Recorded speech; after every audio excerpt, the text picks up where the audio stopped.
मिसाल न मिलदा उतहूर कसूर न मूर मिले जित नाज़ुक नूर न सलदा मेठ दी भेट क्या हेठ देवा वो अजब शीरी असलदा जैंदा आशिक शाइक फाइक बणिया लाइक लाल अवलदा लौलाक ते हाक बेबाक अजब हे प्यारा पाक पहलदा उही बयाज दा राज अंदाज नहीं जड़ा नित नित नाज निकलदा ओ मंजूर ज़रूर हजूर थीवे मुंतज़र नहीं महलदा हे नज़र मोहम्मद नसीब अजीब हबीब मिलिया दिल बरसाक दिलदा। पर मुझा साईं अर्ज़ कयो त धर ध्यान ॾिठुम लौलाक दे विच ई अर्श ज़मी अफलाक दे विच आया नूर नज़र हर ताक दे विच मशरक मगरब पाक दे विच हर चीज़ तेरी है हाक दे विच नहीं मिलदा शान शुमार तेरा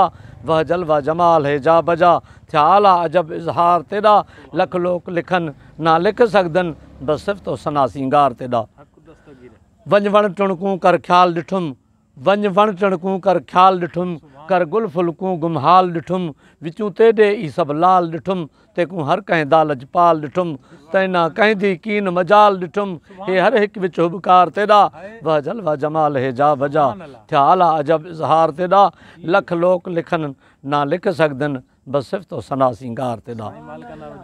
वला मस्जिद ते मैखान ॾिठुम लख जान कने बेजान ॾिठुम तेॾा हर हिकु दे विच शान ॾिठुम चा नाल फहम फुरकान ॾिठुम वला विच कसम क़ुरान ॾिठुम चावे परवर प्या पगदार तेरा वह जलवा जमाल है जा बजा थिया आला अजब इज़हार तेरा लख लोक लिखन ना लिख सकदन बस सिर्फ तो सना सिंगार तेरा।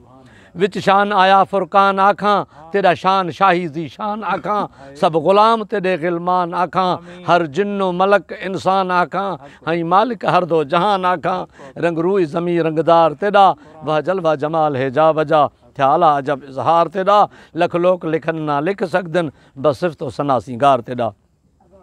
अर्ज़ कयो त नज़र आखे कर नज़र मोहम्मद नाज़िक तेॾा नाम चुमा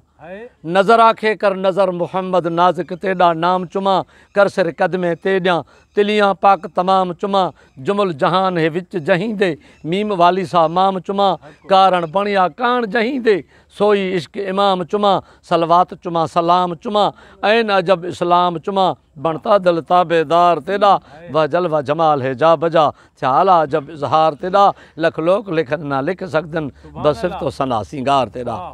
फ़कीर साईं जो हुकुम आहे हिकिड़े बैत जो अर्ज़ कयो त